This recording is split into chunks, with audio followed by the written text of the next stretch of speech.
What's up? Gwen, what's going on? We got somebody cool on tonight. He's like Oh, a we brother do. to me, so I'm so happy for him to be here.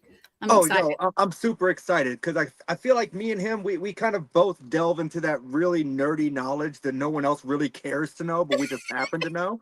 Yes, And it's going to be a great conversation. But before we jump into that, how are you doing? I'm pretty good. How about you? Oh, doing. Doing. Uh, so for the people out there watching the show tonight, just to let you know, I have a dead bell set up over there by my crawl space, and it was going off during the pre-show. Mm-hmm. So I'm just curious. So if you hear that, it's just another little bit of a dynamic here going on. I just kind of want to see if we get any kind of interaction from it. But otherwise than that, yeah, I mean everything here is going decent. Cool. Day to time, just moving forward. Work, grind, and I don't know, die at some point. You're so funny. Jeez, Louise, man. And so Morgan. So yeah, but we got a great show lined up tonight. Jeremy, how you doing, brother? Yeah. So tonight we have on Blaine, and I hope I don't mispronounce his last name, Rohan. Yep.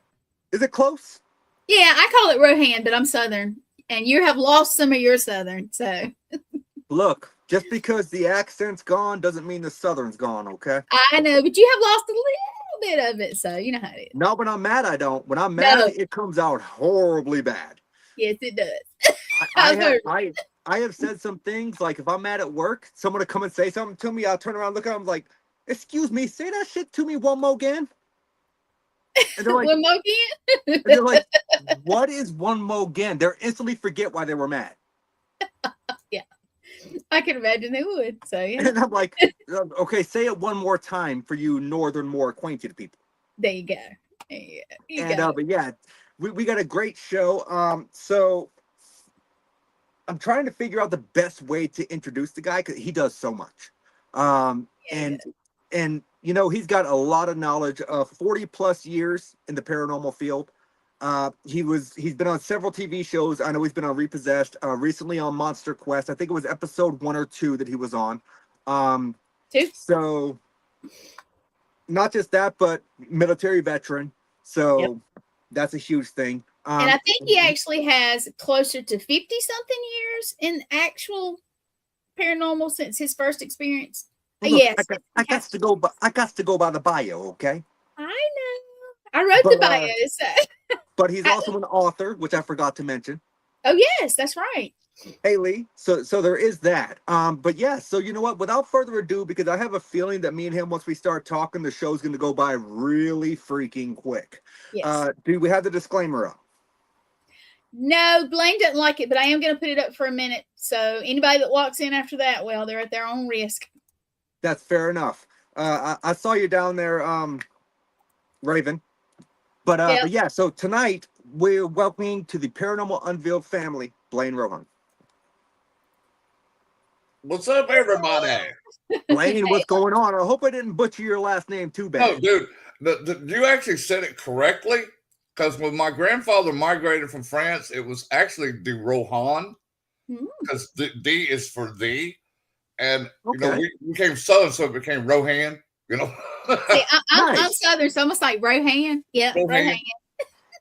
Nice. I like it. So the first thing I want to touch on for the show, so you had retired, obviously, 26 years military experience. Yeah. What branch were you in? Air Force. Air Force. Awesome. Well, first and foremost, I want to say thank you for your service. Because I was captain of the rifle team when I was in high school doing JROTC. I was captain of the physical training team as well. My aspirations were to go into the military. But I had a back injury that unfortunately prevented me from doing so. Yeah. But so I greatly appreciate your service and thank you so much for what you've done for the country. Well, you're welcome. And it was funny. I never planned to go in the military. I played baseball at the University of Alabama for 3 years. I got hurt right before my senior year, and I couldn't play ball no more. They pulled my scholarship. I was like, well, I got to do something because I didn't get my full education at the time. Went past it now, but I had a buddy of mine that worked with me. He said, hey, dude, y'all just join the military. was like, okay. So I went and joined. And it's funny, I went and talked to a Marine recruiter first. And I'm like, I don't want to be a jarhead. You know, I love jarheads, but I didn't want to be one. So I talked to Air Force recruiter. You know what? Back when you were in the military, the one place you did not want to end up was Parris Island. No, I did not want to be a Parris Island, or I didn't want to be a Hollywood Marine out of San Diego. Up in San Diego, yeah. Hollywood Marine. Okay. No, that's what they call them. That is what they call them. Oh, that cracked But me I up. ended up going to the Air Force. I got the job I wanted to do. I was a load master. Nice. So, and I know we talked about your brother before. I was like, I probably threw him out of the back of an airplane a couple of times. It's possible. Mm-hmm.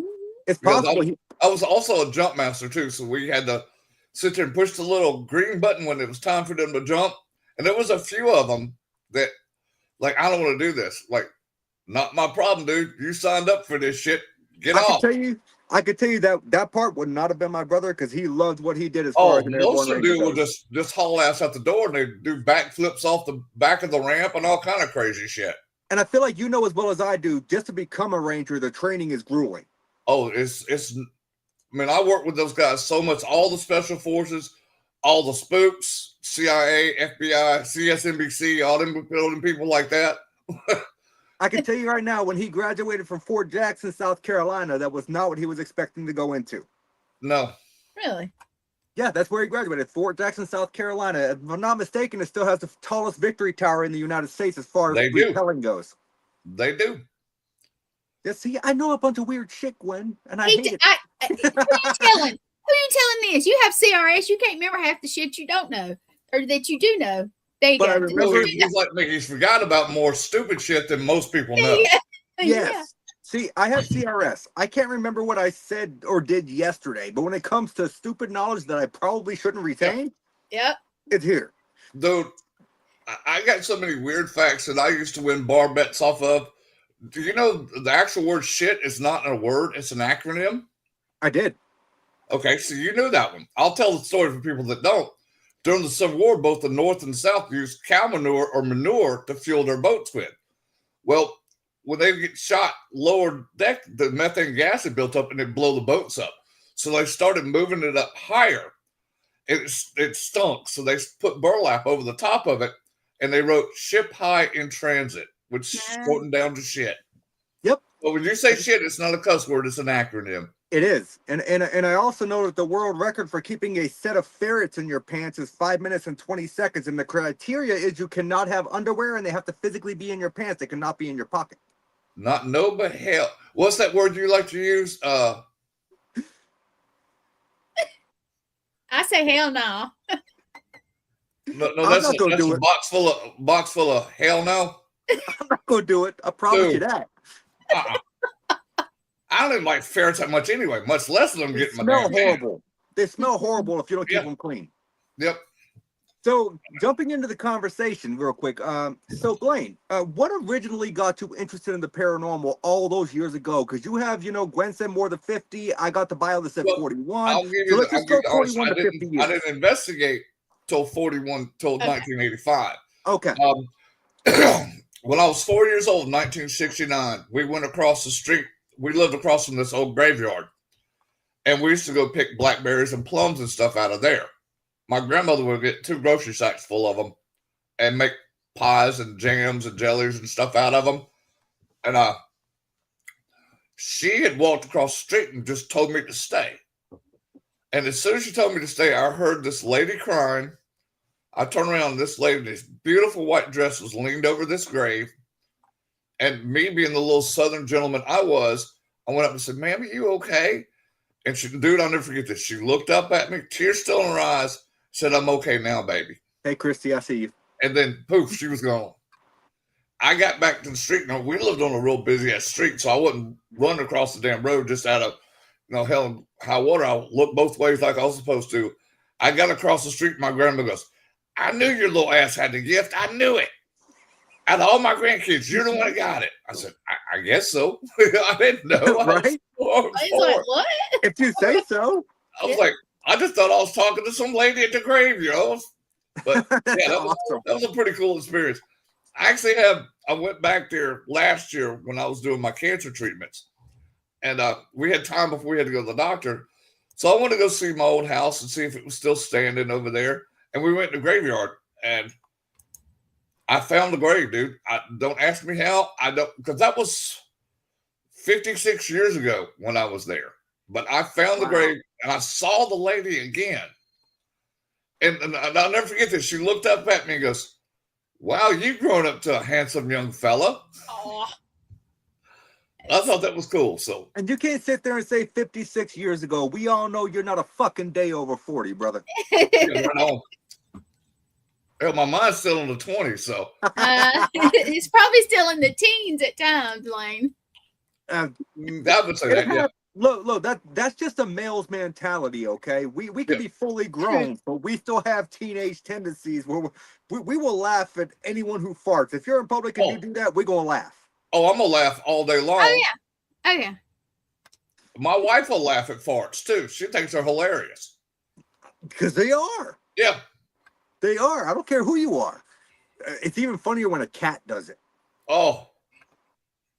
I'll tell you something funny. Now Gwen's like, where's this conversation going? Let me tell you this real quick. Our female lab farted the other day and growled at herself. I'm about to fall off the couch.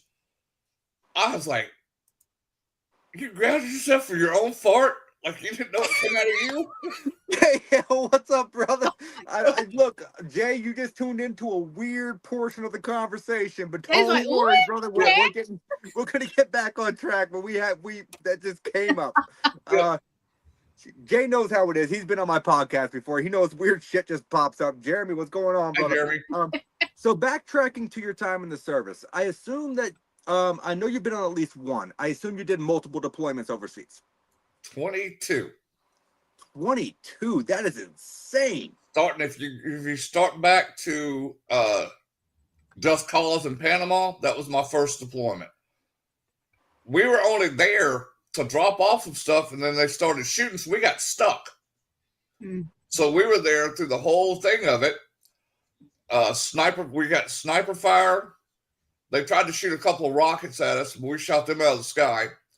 And then when the Gulf War, right before it started, when Iraq invaded Kuwait, we were at King Fahd Airport. And I took a bunch of Marine recon over there. And we got hit with a Scud missile one night, and we blew it out of the sky. I was helping these two young Marines, teaching them how to build a cargo pallet. And I went on the other side when I saw the biggest fireworks show you ever saw. I went back around, and one of them got hit across his head right here and went down this way with a piece of shrapnel. And the other one got hit right across the face, and his whole jaw was gone. So yeah. Yeah, my brother, unfortunately, during basic training, they had a mortar round thing, I guess training, go wrong and exploded in the middle of half of his platoon. Oh, so, crap. I mean, it unfortunately does happen. Accidents happen. And, he did 2 tours in Iraq. He was also at the 9/11 cleanup site. Oh, wow. So he's had some stuff. Yeah, your brother was in the shit. From what he was. I was in enough shit, but they were in a lot more shit than I was. But what was nice though, the deployment sucked, but you got hazardous duty pay. Yes, so you made a little bit more money. That's about the only good thing that ever happened over there. And that's what I heard. You get at least a decent bump up for the hazard pay. Plus, it's tax free too, so that made it even nicer. Yeah, dude. When you're over there, if you're in that what they call the region, you can be in Qatar, you can be in Kuwait, you can be in Saudi Arabia, you can be in Iraq, Afghanistan, and a few other places that you can go. Then you got hazardous duty pay. And what was cool about it is like, just say you were there 2 days. You get hazardous duty pay for the whole month for being in that region. But we stayed in and out of that region. So it's kind of like in a lot of the mount, it doesn't matter how long you're there. Yes. It's like kind of like the state law of certain states where you go in and if you clock in for 30 minutes, they have to pay you for 3. Mm-hmm. So going on back to this though, you've been on multiple deployments, and recently you were on I think the 2nd episode of the recently revived show Monster Quest. Yes. Which I will tell you, growing up and watching like Monster Quest, that was my dream show that I would, if I could ever take part in a show, I want to be on Monster Quest because I love the episode. I think it was season 2, episode 5, where they captured that video of the giant squid in the Sea of Cortez. Yes. And I fucking love that. I did too. I always have. So you had, when you were on one of these deployments, a very terrifying encounter with a creature that some cultures, typically the Islamic and Arabic, would call a jinn. Yes. So, without spoiling it out there for the people listening that have not seen the episode yet, which for the record, I highly recommend you go watch it. Yes, please. Me too. Could you give us a little bit of that experience without too many spoilers? Yeah. What happened? All right. We just loaded a couple of big, huge airplanes, downloaded them, uploaded them back up. And at the time, I was a senior NCO. So I had a staff meeting to go to. Well, we used to go in the hardened air shelters, or we called the houses. They had a bunker inside of, because it was a double HAZ, and we threw a bunker buster through it. Well, we probably killed about 60 Iraqi soldiers when the bomb went off. When we went in there, dude, you can still see rubble. It blew off a 4-foot thick steel door. It blew it back about 40 feet. That's crazy. The door is still there because none of us wanted to move it. That thing's probably got to weigh 60, 70,000 pounds, if not more. Easy. But there was like rubble all over the floor still. But it was so much cooler. We did have air conditioning, but it was so damn hot, dude. It wouldn't cool it down. It would still like just make it hot as hell. So we'd go sit in the bunker, because it was like 62 degrees in there, and it was like 105, 120 outside, so, or more. I went there, just grabbed me a Gatorade. I was sitting down, just trying to chill out for a little bit. And then I started seeing like shadow figures moving all over the place. I mean, it started out as shadow figures, then it turned into full-bodied apparitions of soldiers, Iraqi soldiers. They were still doing their job that they had, but when they noticed me, they started cussing me out in Farsi. I mean, just dog cussing me. And I'm so like, what is Farsi? Things. Farsi is the language that the Iraqis speak. Okay. It's like an offshoot of Arabic, but they call it Farsi because it's a little bit more regionalized. You know, like you got Southern English and Northern English. Right, here. right. Well, they have their own little dialect of Arabic. I had actually never heard that term before. That's the only reason I was asking. No problem. But I was sitting there watching them probably about maybe 10, 15 minutes. Then I finally realized it's like, damn, this is pretty cool. I'm in Iraq in a war zone and I'm seeing ghosts. I'm like, well, hell, everywhere I go, I see ghosts. You know, and then all of a sudden, they just vanished. And then the jinn poked his big ass head out through the wall. It came through the head first, and then it got all the way through, and I was like, holy shit.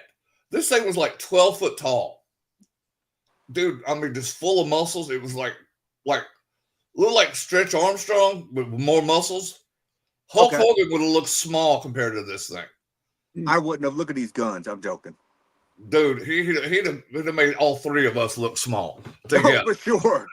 Yeah, no, I know the depictions of jinns throughout history as far as how they can look.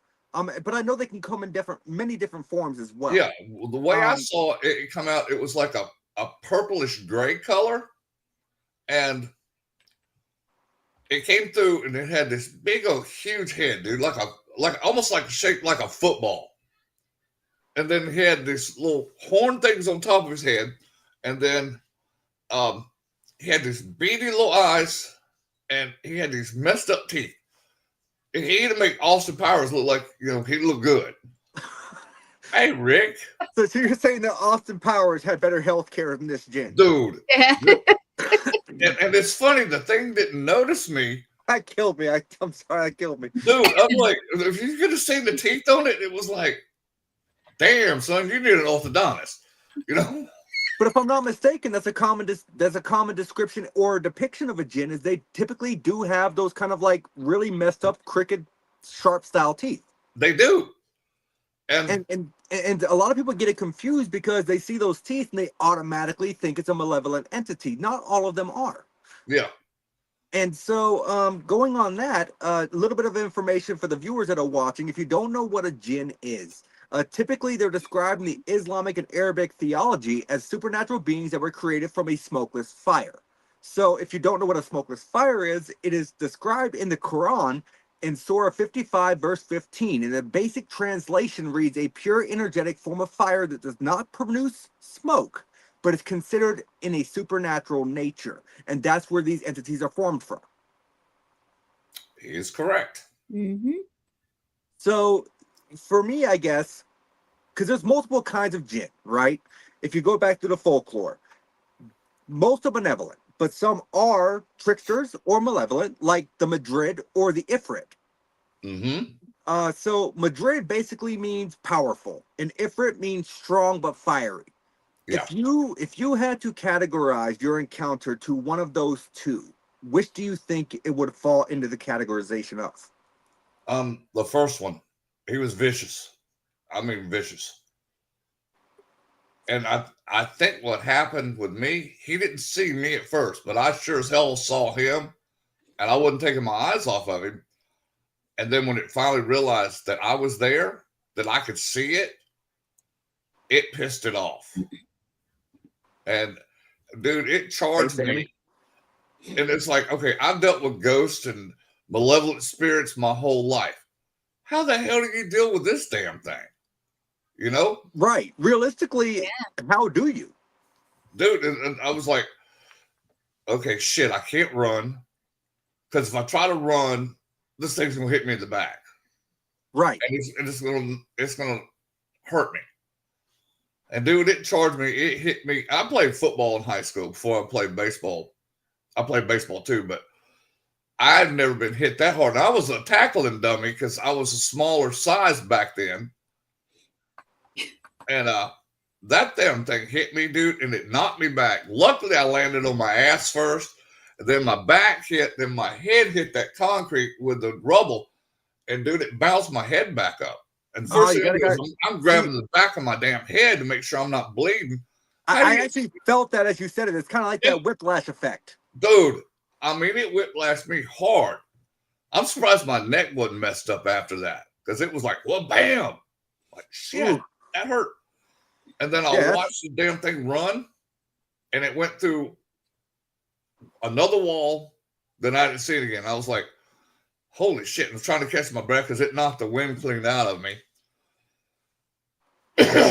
And I was like, damn, this is some bullshit. I just got attacked by a fucking Jinn. I knew what it was. I couldn't say that on the show because they wanted it a little bit more dramatic. So they said, they didn't tell me what to say. Just like, this, tell it like if you didn't see spirits. I said, okay. And then what made it worse, dude, is I had to still go to that damn staff meeting. And it was in another house about 300 yards, about 300 feet away from where I was at. We got hit with 5 rockets and 4 mortars with about 100 yards away from me. Like, son of a bitch. I would say that probably, to me, just based off of what you're saying and how you're relaying the experience, that would probably fall into your top 5. Oh, all day long. Yeah, dude. Well, I've seen thousands of spirits. And I've seen a few cryptids. But that thing, you know, unless you've ever seen one in person, you can get a general idea what, like, the pictures and stuff they've showed on them. Like they showed on my show. I'm like, damn. Yeah, and I know there's some also that are depicted with upside down heads. Yes, they are. And yeah, look, y'all, for y'all watching the show, you've not really seen my nerdy come out yet. You're seeing my nerdy tonight, okay? Because I know a lot about a lot of stupid crap that I probably shouldn't know about. But yeah, I have seen accounts where they're depicted with upside down I've heads. seen those too. But they still have the same general, idea, the almost darkish black coal eyes, the crooked, sharp teeth. And you don't know realistically if they mean you harm, because most of them don't. And if you go by the theology, jinns exist in a dimension directly next to ours. And they're not typically seen by humans. They're considered invisible unless they go into an animal transformation, because they are known to travel as animals. Yes. And that's the only time humans should be able to physically see them, is if they are traveling as an animal. Yep. So why the upside down head? It's just who knows? People see them. Yeah, I've got nothing for that, but I can tell you that seeing a jinn in the format that you saw it is a very rare occurrence. Yeah, it is. I talk to other people. We have a friend of mine that is a psychologist for the VA. And he told me he had account after account after account of soldiers seeing jinns, seeing like dark winged creatures over there. And he's like, he believes in the paranormal too. So he's like, yeah, dude, they mess people up. And I'm just glad it didn't stick with me, because I've heard some of the rumors and some of the stories of them is they can be called upon. Yes. By people. Mm-hmm. Yes. And we believe a lot of them were called upon us. Mine just happened to be a circumstance that it just happened to appear where I was. Right. But it never followed me home, and I've never felt its presence ever again. So. And that's a plus. That's a huge plus. Yeah. Oh yeah. So before I get to the next question that I have on my list, do you think you have psychic or mediumship abilities? I am an empath medium. Okay. I have seen and heard ghosts my whole life, which is common for me every day. If I don't see a ghost, something's wrong. That kind of thing. Right. I can go anywhere, I see spirits. If I go to an investigation, even if it never had a spirit there, there'll be spirits there. They'll show up. So for the viewers watching that don't know what an empath is, right? You feel the emotions of the spirit. Yes. I can feel it on humans, spirits, and energies. Just wait till we meet in person. He gonna be like, "This is a fucked up dude." Y'all introduce me. Oh, dude, I freak people out. It's funny. Oh, it's funny as hell. It's just say, like, if I walked in your house right now and you and Morgan have been fighting before I get there, and when I walk in, you're all happy smiles. I feel that anger and that resentment and that madness that you guys have. And you know what's odd is I feel that as well. And Morgan constantly tells me I have abilities. I swear to God, I don't. You do. I'm telling you, as a medium, you do. And I'll tell you what that you need help with is embrace your gifts. Don't doubt them. Let them come naturally to you. And once you embrace it, dude, the world's wide open for you. It's amazing. Oh, hang on. Let me read this comment. Hey, Blaine, that psychologist actually said that he has theories that have turned over to the VA. Mm-hmm. He believes that jinn were immediately called and used by our enemies to curse our soldiers, which greatly increased the PTSD symptoms. It truly is a curse. And yeah, that's fair. Yep, and that's true. I mean, this guy's, a doctor. A doctor of psychology. He knows what to do. Yeah, Christy. I can do crowds better now, but now sometimes, like certain places like hospitals and funeral homes, I'm not a big fan of, because everybody that's ever died in the hospital or the funeral home always want to come visit me, and they always want to show me, okay, I got shot, I got stabbed, I got run over by a car. thanks a lot. Appreciate it. You know? Right. So hospitals, I understand. Funeral homes, not so much. And I guess going off on a side tangent here, and then we'll get back to the original questioning that I had. So why do people think that funeral homes are so haunted? Because the people that arrive at funeral homes were previously deceased before they arrived there. Well, I'll tell you is the energy attached to the body itself and then gets released during the process? You think about this. Okay, everything is energy, correct? Right. And they still have remnants of their energy on their body even after they're dead. So that comes out. Okay, no, that makes complete sense.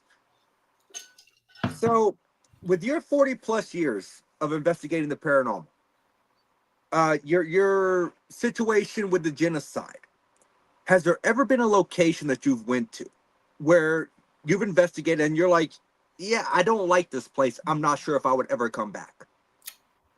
Not that I wouldn't come back. I'll give you two. One was Auschwitz in Germany, the concentration camp, and the orphanage in Gettysburg. Because I don't like to see children hurt. And the lady that had them was just pure evil. You know, all they did to that lady was fire her and find her $4 and moved her to another orphanage. Yeah, I did know that part. But that is insane that you could commit those kind of atrocities and just be fined and shoveled off elsewhere where you can commit the same atrocities over again. Yeah. That's terrible. And I tell you this, she was so pissed off at me when I took those children away from her, took her control away from them. I said, you will never hurt another child ever. And then she dog cussed me. I'm like, cuss away, bitch. So with your abilities, do you have the ability to call spirits to the light if they wish to go? Yes. So can I ask you, what do you do in a situation where you feel like someone absolutely needs to move on? Sure. But they don't want to. Okay. But you know it's better for them if they do, I guess. Yeah. What I do is I use my spirit guide, Janawa. She is a 900-year-old Cherokee medicine woman. I will tell them, look, go to the nice short lady. This all dressed up in Native American attire or Indian attire. I said, you have to go. And the reason I tell them that, and they might fight me for a little bit, but Janawa is very persuasive. I wouldn't want to piss the little woman off. I'm 6'3", 250.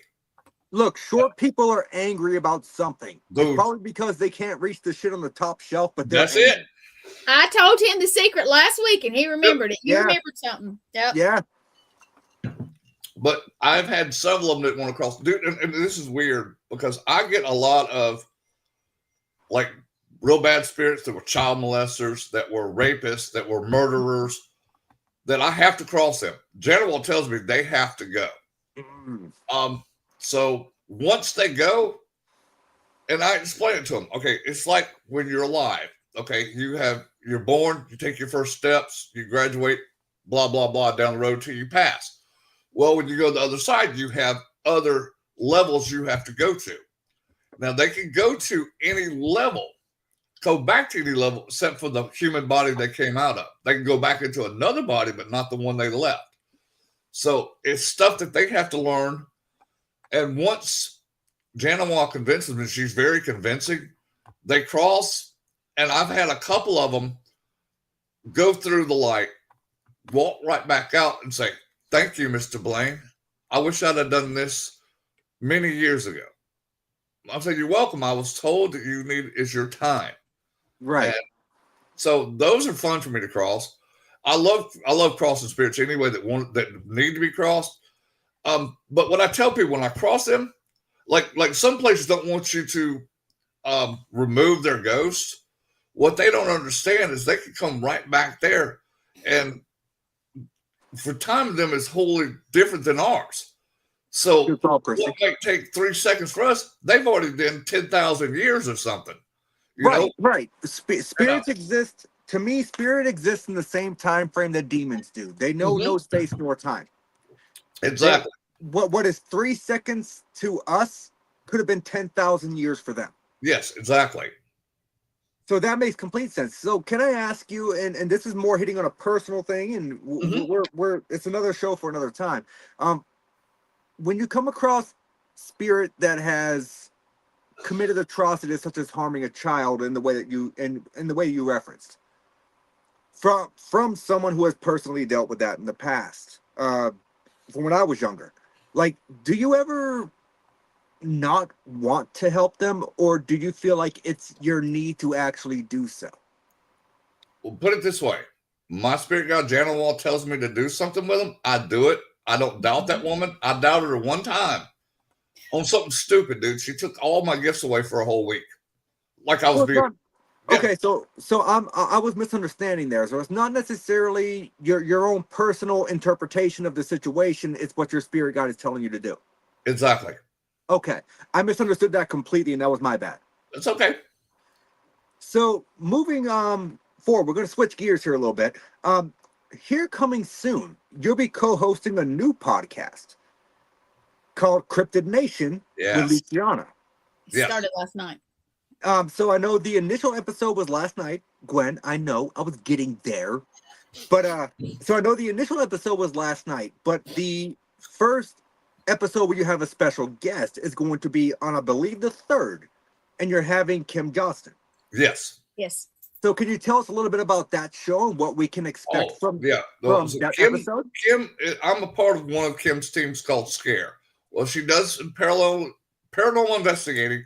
Then she got interested in UFOs and stuff as well. Well, she's a member of a group called CE5, Close Encounters of the Fifth Kind, where they go out in the middle of fields and they have communications with spaceships. They have great communications with them. And the stuff she's going to talk about is going to be so fascinating that you're like, wow, this is pretty cool. So she actually got me into it. So, and I can remote view. So I've had conversations with several alien forms. So yes, I agree, Lee. That's why I brought it up. You know me, I'm going to push the network. So, but so remote viewing, that's a whole different aspect. Yes.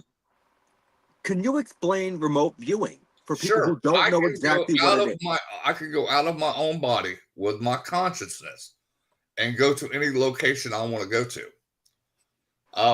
That's funny. When I first figured out I could do it, it's like you don't go far out of your body. You might get just about to the ceiling, then your body falls back in, your spirit falls back into your body. And then you get up and walk around like a newborn baby giraffe. You know, wobbly legs. Right. Well, I got a little bit better at it. I could leave the ceiling, leave the roof, and go around the neighborhood for a little bit. And then they got further and further out. There's sometimes before I do an investigation, I'll remote view it to see what I'm going to have to walk into.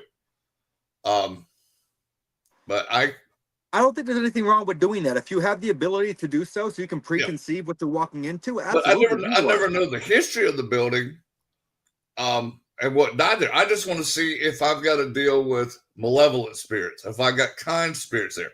I don't interact with them when I remote view them, but I go see what I'm gonna walk into. Or if I've got a group, you know, what protection I got to use to protect the group that's with me. Because I feel strong about that, because that's what I was taught to do. So would you feel that remote viewing kind of falls into the realm of astral projection in a way? It is exactly the same thing. So when it comes to the CE5 thing, I've always kind of had my own personal conspiracy theory on this. And it's a topic that's not really discussed that often. And I don't even know how we're going off in this big trouble we're going. Okay. So do you think that people who have experienced in the past, and I don't know of any recent cases, spontaneous human combustion, do you think that they could have been in contact or could have possibly been abducted by aliens at some point? Because it's very possible, because they medically can explain how the body's caught on fire and it's not burn nothing but the body and leave a chair completely intact. Right. So I find that as a curiosity. I do too. How does that happen? How does the body spontaneously combust with heat enough to melt bone to ash and not burn anything else around it? Yeah, Exactly. Could there have been an extraterrestrial interference in that? Dude, that's very possible. That's a good theory on that, because you got scientists can't explain how these people just spontaneously combusted. Now, I do know this is a weird little fact, that the human body produces enough electricity that could run New York City for 100 years. Yep. So I've had that theory that aliens have done it, that the electrical system in their body did it, but an electrical fire, it spreads pretty quick. Yes. It does. It's vastly spreads. It's not going to be in a concentrated area. Exactly. Because there's got to be some alien explanation for why these people just poof up and fire. Yeah, and nothing else can hurt. And it's a topic that's not really discussed nowadays because it hasn't happened since I think like the 80s was the last case of spontaneous combustion. And but before that, I mean, you had a case every 10 years of someone freaking just bursting into flames. Yeah. Not damaging anything around them, not even the chair they were sitting in. Yeah. And the coroner will find them completely, pretty much feet and leg is sometimes what was left. It's the cushion underneath them, but the chair's usually it's just strange to me because I think from my knowledge it takes like 3,200 degrees to burn bone to ash. It does. And so for that kind of internal combustion to happen within the human body, there has to be another explanation other than, oh, they fell asleep with a lit cigarette. Yeah. Or it's an oddity. It's weird. It is oddity. And it's just like some of those things that we weren't meant to explain. Right. But it fascinates me too, Chris. It's like, because my logical mind goes, how the hell? Right. Okay, why not the chair burned? Why is not the bed burned? Why is not the wall burned? Yes. You don't even see a smoke mark on them. Right. And so I was a volunteer firefighter. I know Gwen at one point was a paramedic. I was a volunteer firefighter, and I've investigated. Huh? I was a firefighter too. Okay. Wasn't aware of that. But you forget everything. I've seen 2 bodies that were possibly human combustion, and it is odd. I mean, and I don't know how to put it. Odd. I've investigated enough fires to know the signs of an electrical fire or a gas fire, because you can physically find the blast point and where it originated. Sure. But when it comes to combustion, you don't find that. All you find is the body just decimated. Yep. Yeah. It's almost like it burned and then was put there. Right. It's such a weird thing, and it's something that's not very much discussed these days. That's why I kind of wanted to bring it up and get your input on it. Right on. Because I feel like it's a subject that needs to be looked more into. Because I agree. I feel like these cases are still happening. They're just not documented. Yeah. And so, from what I gathered from your opening episode of Cryptid Nation last night, you guys are not just talking about cryptids. You guys are going to go into UFOs. You're going to go into, obviously, cryptids. So, can I ask you, is there a baseline for the show as far as what you guys are looking for guests? For anyone out there that's interested in being a guest on the show, we can get you that email and, we'll set you up with that. But is there a baseline, or is it kind of like a free-for-all? There's nothing off limits. Nothing's off limits. We want people I want to see, like I said on the show last night, I want to see, Joe Smith riding down the road and some creature walks out in front of him. I want to talk to cryptid hunters and ask them, how they do their investigations and what evidence have they found and stuff like that. I want to get it out there because I think it's so fascinating. Thank you, Will. That to me is just because I've been a cryptid fan since I was a kid, man. I go find every book I could find on ghosts and cryptids and UFOs. So I got a really cool thing I can show you real quick. While we're on the subject. Can I say something real quick? Yeah, you any of you guys have a story that you think is anything to do with anything odd like cryptids or anything like that, just send it to this email. Now, we can't take every story, so please don't get your feelings hurt or whatever. We cannot take every single little story, but put it there, and we're going to have to just come up with a really great system to go through it. So I agree with you as far as that goes. Like, I did a 9th grade book report on Area 51, and there was actually FBI agents that showed up at the school because I accidentally accessed underground building layouts. Now, I didn't know anything about this at the time, but I have physically been to the gates of Area 51. I used to live in Las Vegas way back, I think it was 5 or 6. And we were homeless for a point in time for about 6 months, and we were camping on Lake Mead, which is not too far from Area 51. Exactly.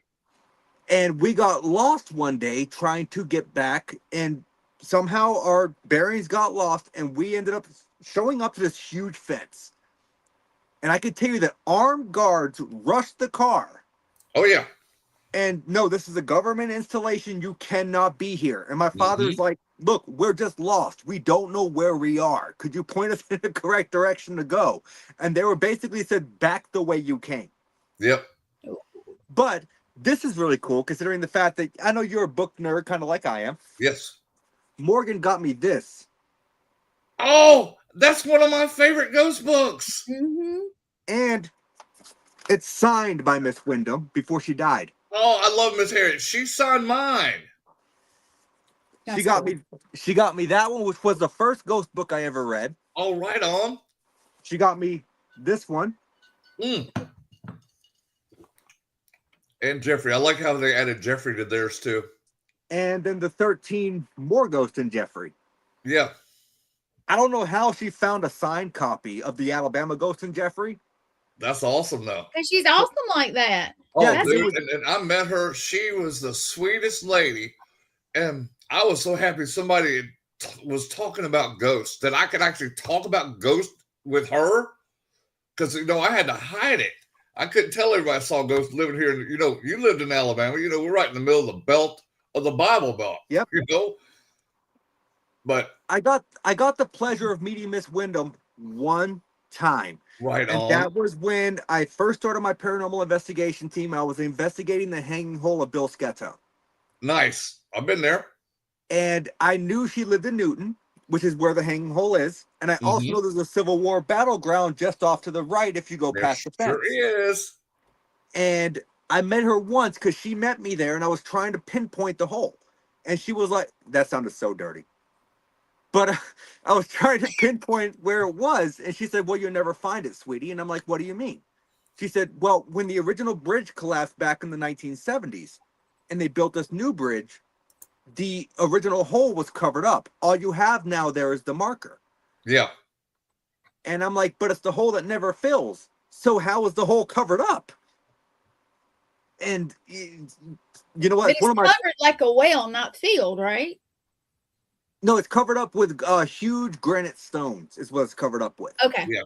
Okay. And the original marker for the hanging hole, because they actually had it marked where you can go and visit the hole, but there was a flood in 1991 that washed the marker away. Now, if you go down to the Newton Historical Society, which is also the Newton Police Department building, and you go upstairs to their museum, they have the original bronze marker from where the hanging hole actually was, because they could not pinpoint where it was before the flood washed it away. Right on. And so, I'm sorry, I'm going Alabama nerd here. But dude, it's okay. I mean, I've investigated 12 of the 13 locations. One of them I won't go to. Not because I'm scared of the ghosts. I'm scared of the people that live there. Oh, that's worse. I had the wrong pigment. That's fair. That's fair. Especially if you're going to look at the Red Lady of Huntington College. That's fair. Well, Huntington's not that bad. I've done Huntington probably 20 times. Nice. Yeah, well, I lived in Montgomery, so I live just north of Montgomery now. But yeah, I never got to do Huntington College. I did get to do Dead Children's Playground in Huntsville. I've done that one. I did get to do the old Bryce in Tuscaloosa. I got a funny story about Bryce, man. And I absolutely, one of my favorite locations I have ever had the pleasure of investigating Sloss furnaces. Love that place. He's Did been you there. go down in the tunnels? I did. Did you go back behind the train? I did. I had Nice. full. So my team had full run of the building or the facility, I guess you could say. Yeah. For 8 hours. Oh. And the only thing that we were not allowed access to was the catwalks going up the tower, which makes sense because those things are fucking dangerous. Yeah, I've seen more ghosts up on that damn tower. Yeah, probably slag. Dude, it was dude. We were using an old Frank Sumpton box, one of the first ones he made in there in the boiler room. Box. Yes. And they were going nuts, dude. We were like, it was like slag. Then one of them finally said, "Shut the fuck up about slag. So He's not the only one here." I'm like, this is so cool. For those out there that are not steeped in Alabama lore when it comes to Sloss furnaces, for one, they have the second tallest standing blast furnace in the world. They do. They made what's called pig iron. Yep. And basically, the stuff that was falling down whenever they melted the metal was called coke. Yep. And the slogan of Sloss furnaces during its time of operation was, if you kill a man, we have to hire another one. You kill a mule, we have to buy another run. Yep, so exactly. Mules cost $5, so don't kill them. No. Well, they made, and the average death rate at that facility was 2 people a day. Yeah. And you know, if you go up there in the boiler room, up there on the catwalks in the boiler room, there were 19 people. I'm watching, Gwen. Thank you. That died, and they smelted them into the metal that's in there. Yeah, and slag might very well be one of them because he was a sadistic foreman that would verbally and physically abuse his employees, and apparently at one point in time some employees had enough of it and they threw him over the railing into the melting pig iron. They did. So look, Blaine, I can sit here and talk Alabama ghosts with you all freaking night. I can tell you that right now. It was funny. I've done some of the haunts you've done, not only in Alabama, but I know you've done the USS Salem, which I've done. USS Salem, Lizzie Borden House, the Castillo de San Marcos. Yes. I love the Castillo. The Castillo dude, don't go for the ghost. Go for the experience because it's such a beautiful place. What's the lighthouse, Nate? St. Augustine? Mm-hmm. Yeah, I've done St. Augustine. I wasn't. It was okay, but it's way overpriced. I got a lot in there, but a lot of people go in there and won't get nothing. I didn't get much there. We had the opportunity to investigate the St. Augustine Lighthouse and the Lightkeeper's house. Yeah. Not very active, but I see we got about 4 minutes left, so I'm going to transition to my last question. I got actually 2 more questions for you. So with this coming up show, I've had 3 experiences that I believe have to do with some kind of cryptozoological creature, whatever you want to call it, right? Yeah. So I know that they exist, but albeit aside, there are some that are so outlandish that I don't see any physical possible way that they could exist. I'm going to give you some examples. The hodag of Wisconsin. That thing is so freaky. The Loveland Frogman, right? Yeah. And then you have the Chapafo, which is the giant Congolese spider.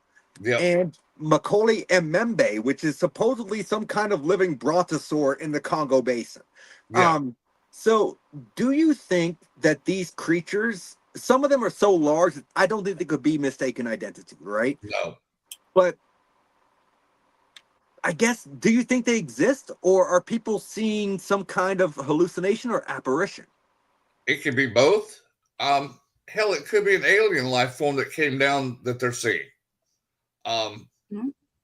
Or, like you said, it could be a hallucination. It could be a spirit, especially Native American spirits. They like to shapeshift, and they might turn themselves into anything they want to turn into just to scare the hell out of somebody.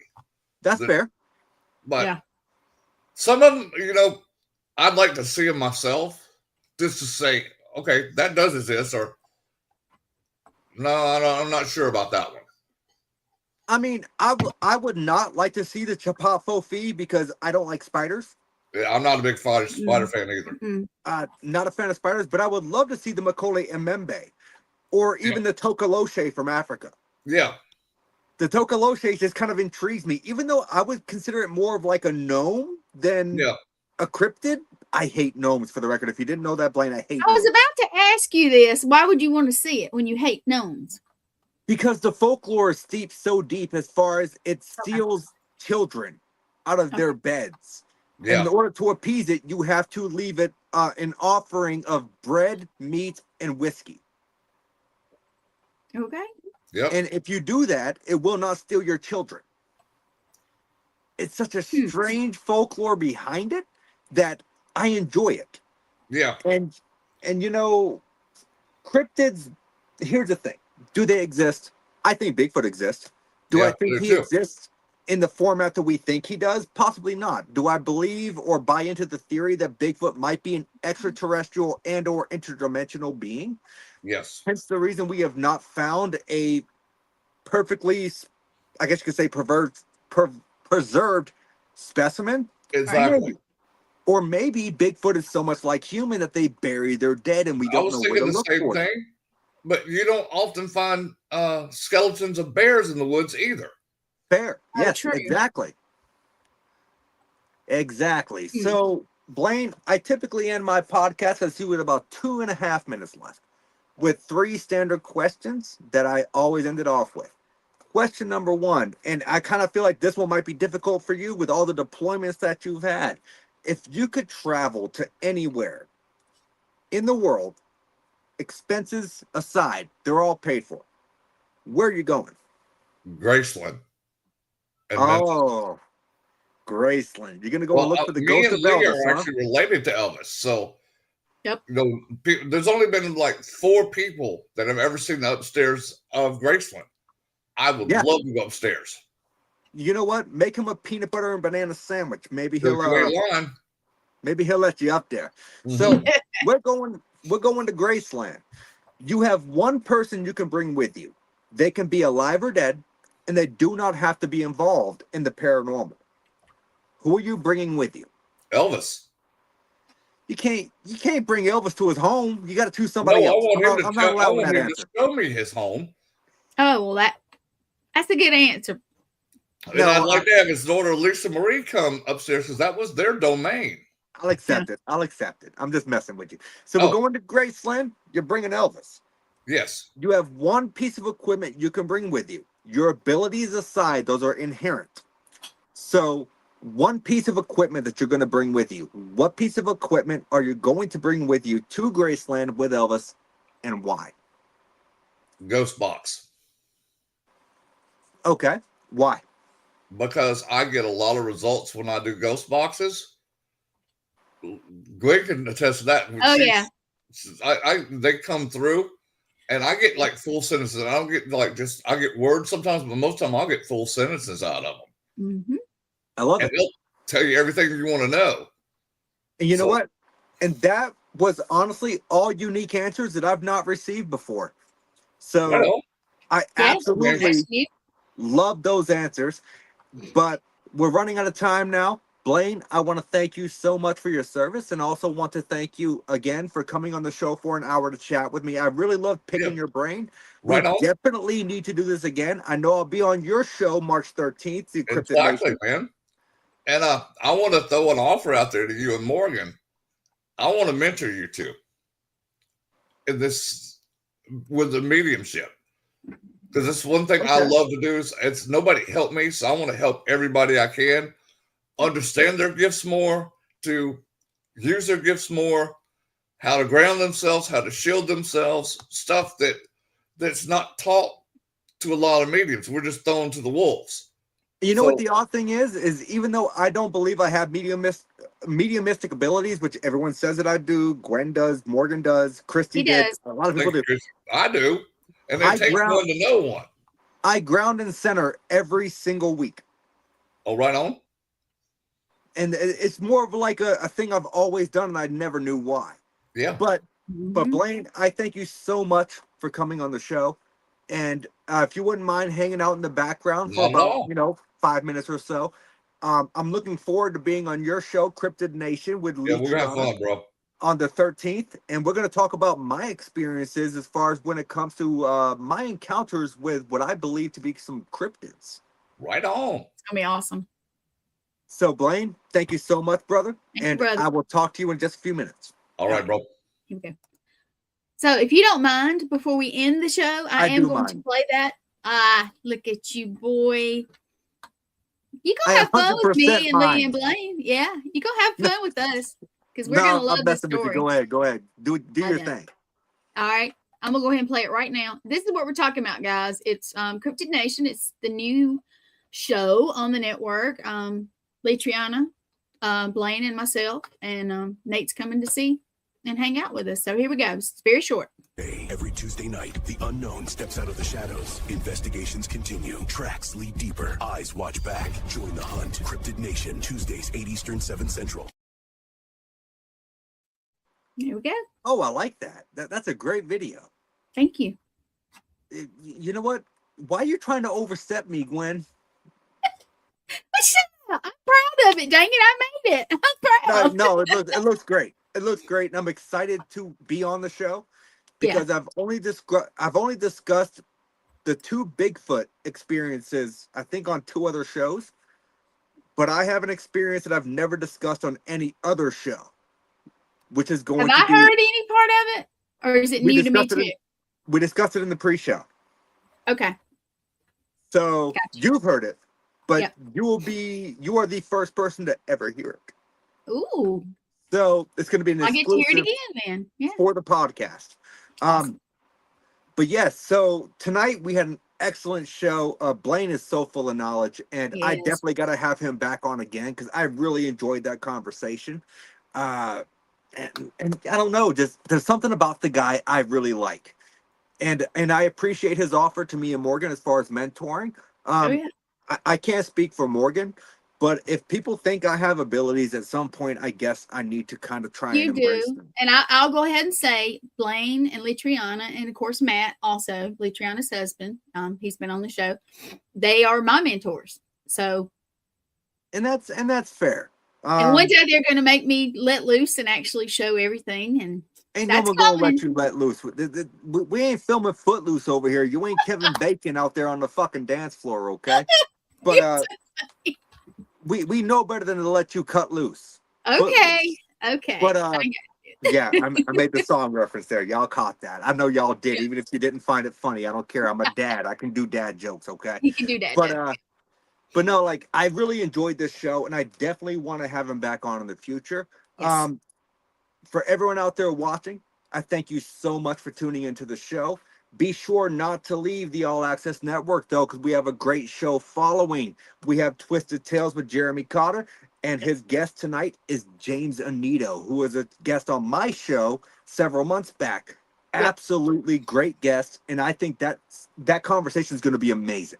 It is. So please be sure not to miss out on that show. That comes out at 9:30 p.m. EST, roughly 20 minutes after we get off of this show. So don't tune out.